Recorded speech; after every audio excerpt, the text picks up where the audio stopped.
Like to entertain, we ready? So good. What grade are you? Third. You're third grade? Fun. My granddaughter's in sixth year. Sixth year. Oh, I do. She did. She does. Great. All right, Bruce, whenever you're. Okay, entertain a motion to come out of executive session. The motion. Yeah, I'll read that. Motion to move that the governance council reconvene in open session and that all matters discussed in the closed session were limited to only those specified in the motion for closure. And, you know, I do think that when we go into closed sessions, and we come out, it needs to be a roll call vote. And we need I a second. forgot that. Does anyone want to I second? second. All in favor? Aye. And so we need roll call. Yes, roll call. Bruce Hager, yes? Lori Perez, Kelly. John's on. And John? He's kind of splitting meetings Doing it with the all. fire too, so. Okay. All right, next item on the agenda. Head of school. All right. Kim, we're going to move the IEP part to the next meeting, but let me find that. There. We were talking a little bit about the goals and the mission goals progress. So just so you know, I went back to the goals for fiscal year 24 and looked at what we had done and kind of compared it with where we have moved up and also with APS in New Mexico in general. So proficiency standard assessments in mathematics, we know that was low. It was right about 27. Both APS and New Mexico is at 23. Not an excuse, but kind of a comparison to where the state is. And we absolutely need to do better. We're doing the iReady monitoring and looking where kids are lacking and trying to get them tutoring in there. And we're going to add some other activities as far as supporting the math. Percentage in reading. We got APS at 39, the state's about 38, and we're at 42. Also a little bit of a slide for us, but we did show improvement from the previous year. Science is something we've really been trying to get back. That used to be our highest thing. We're at about a 37% proficient, and then the state and APS are in their mid 30s, 35, 34.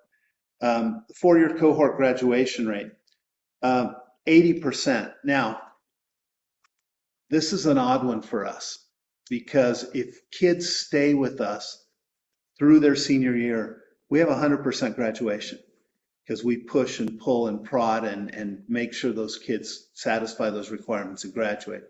But the last few years, we've had a couple of kids leave at 11th or 12th and not graduate. So because of our numbers, one kid can drop us. So, you know, to me, we're graduating kids, but we also take, when a kid leaves before their senior year, a fourth of that hit. No, actually, I'm sorry, we take 3/4 of the hit. The new school only takes a fourth. So, so that's something to look at. The the graduation was a 3.8% improvement for us over the last year, but once again, I don't think it tells the whole story. Attendance, we're at an unbelievable 98%, but that's not really attendance. What they look at when the state calculates attendance is the attendance rate of the percentage of students that are here over 90%. So they look at the students that are here over 90% and look at that attendance rate from there to calculate a rate instead of just how much your whole population does. It's a weird way of doing it, but that's how they do it. And there's a lot more that we need to talk about. We've been analyzing the iReady, and I'll bring that to the board the next time so we can talk about that and kind of our response to it.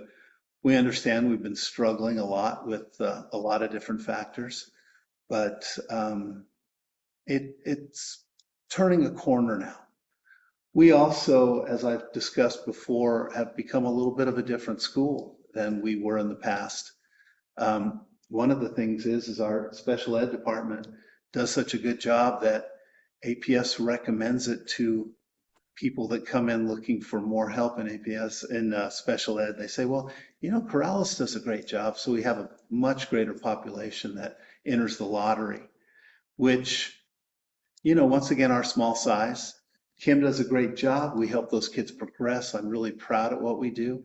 There's some kids here that were in a room with an aide at APS with nobody else, and our inclusion process really helped. APS used to believe that inclusion didn't work, and now they come to look at our program to see how we do it so they can implement some of those things. So, and Kim will talk about the IEPs and that process next time, and we'll bring that for the board next time. It's getting a little late in the evening to push on. Sounds good. Okay. Okay, other businesses, anybody? I put the school choice fair. Are we going to have representation at the school choice fair? We'll be there. It's not this weekend, but the next weekend for about 4 or 5 hours on Saturday, and we'll have some people there and a table. And unfortunately, it's no longer the big APS choice fair. It's well, it's public charter schools in New Mexico, so it's probably bigger than APS is now. But APS's choice fair has become, well, whatever choice they have, which is limited. So it's not like the first year my office did it over there and we had 5,000 people come through. So Did they do Santa Fe? Mhm. In the roundhouse?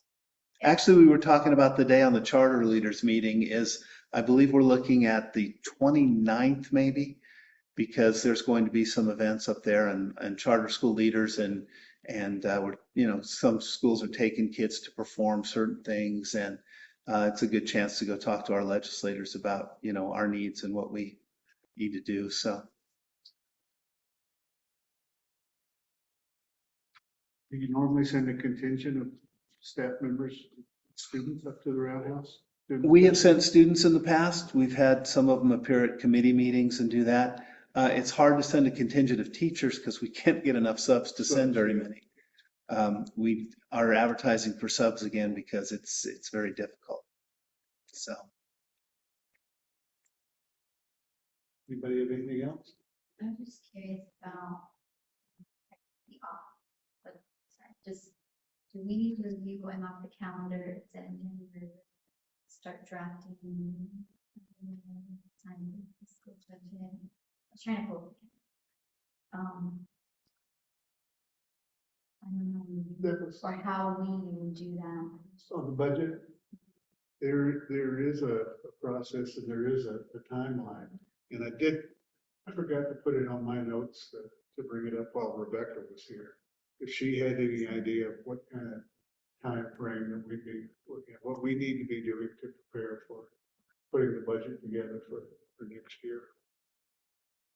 yeah, and honestly, very little leeway with what we do, but yeah, we usually have to put it all together and get it up to, well, since APS are authorizer, they want to crack it at first, or at least they have been, but they usually don't have much comment. But we usually middle of May, sometimes a little earlier, depending on their schedule. Part of it has to do with the legislature because they appropriate the funds. So we have to wait for their whole budget process to go together. Then bills have to be introduced on how much money they're going to give to the schools. And then eventually it has to be signed by the governor as part of the state's total budget. So we really won't know how much new money we'll have to work with until such time. But there are things that we can do. I mean, if there are certain programs or certain needs that we have that we want to see funded, we can have those discussions and make those priorities when Rebecca and Mark start building the budget for next year. And it's no longer just money anymore. It used to be you built your budget monetarily and they approved it or didn't. And now Rebecca puts the numbers in. I have to go through and do a multi-stage process of justification and explain like each of the programs and where, like we get, and it's also not divided out the way it used to be. So you got this much for equity, you got this much for special ed. Now it's like you get this much, but you don't see it. It's all thrown into the main SEG. So it's hard to differentiate. Good news is I don't think they'll be clawing back any money. The oil and gas are still pushing the revenues. But I think bad news is that the legislatures have lost a little bit of a taste for continuously throwing money at education, because the last 7-8 years we've seen, early in my career, I went 5 years without any raises by the state, and sometimes we'd freeze the step so we wouldn't even get that increase. And for the last 8 years, we've seen it come up, I don't know, 35-40% in total, which is good.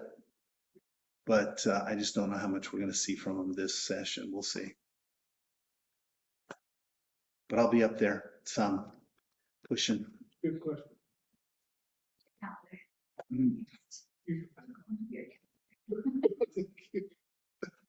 Anybody have anything else? Okay, we will stand adjourned. 7:49. Who would like the motion and second? All motion. Thank you. Second.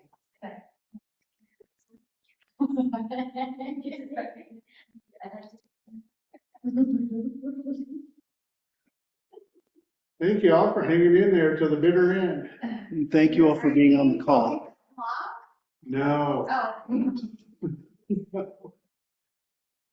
That was interesting. I learned a lot tonight. So thank you. Good. We did, we learned a lot too from y'all. We did. It should be that way. We should all know.